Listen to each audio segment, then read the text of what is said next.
যুক্তরাষ্ট্রের কাছে দূরপাল্লার টমাহক ক্রুজ ক্ষেপণাস্ত্র চাওয়ায় রাশিয়া সতর্কতা জারি করেছে। মস্কোর দাবি, এই সিদ্ধান্ত তাদের নির্ধারিত সীমা বা রেড লাইন অতিক্রমের শঙ্কা তৈরি করছে। রাশিয়ার সাবেক প্রধানমন্ত্রী দিমিত্রি মেদভেদেভও সতর্ক করে বলেছেন, এমন পরিস্থিতিতে বিধ্বংসী অস্ত্র ব্যবহারের ঝুঁকি তৈরি হতে পারে। বিশেষজ্ঞরা বলছেন, যদি ইউক্রেন এই ক্ষেপণাস্ত্র পায় তবে তাদের হামলার ক্ষমতা বহুগুণ বৃদ্ধি পাবে এবং রাশিয়ার ভেতরের সামরিক ঘাঁটি, লজিস্টিক হাব, এয়ারফিল্ড ও কমান্ড সেন্টারও টার্গেট হতে পারে। রাশিয়ার মুখপাত্র দিমিত্রি পেসকভ বলেন, টমাহক ইউক্রেনের জন্য গেম চেঞ্জার হবে না। মূল প্রশ্ন হলো, এটি কে পরিচালনা করবে, ইউক্রেনীয়রা নাকি যুক্তরাষ্ট্র? মস্কো আগে জানিয়েছিল, যদি যুক্তরাষ্ট্র ইউক্রেনকে লক্ষ্যবস্তু নির্ধারণ বা হামলার জন্য গোয়েন্দা তথ্য সরবরাহ করে, তা রেডলাইন লঙ্ঘন হিসেবে গণ্য হবে।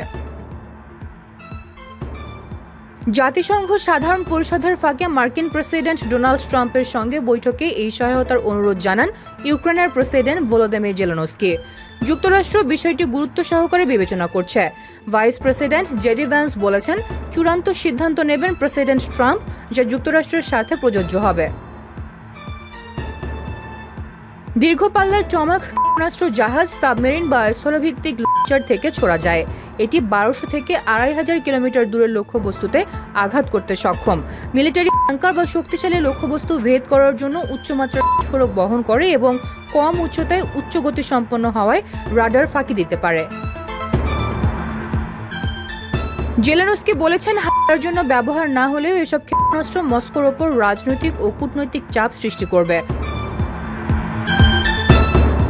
তবে বিশেষজ্ঞদের মতে, রাশিয়া ইউক্রেনে হামলা বন্ধ করবে এমন সম্ভাবনা খুবই কম।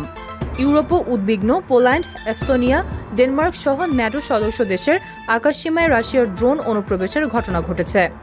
জার্মান চ্যান্সেলর ফ্রেডরিক মার্জ বলেছেন, ইউরোপ যুদ্ধাবস্থায় নেই, তবে শান্তিতেও নেই। এইভাবে টমাহককে কেন্দ্র করে ইউক্রেন রাশিয়া উত্তেজনা ক্রমেই বৃদ্ধি পাচ্ছে, যা বৈশ্বিক নিরাপত্তা পরিস্থিতিতে নতুন চাপ সৃষ্টি করছে।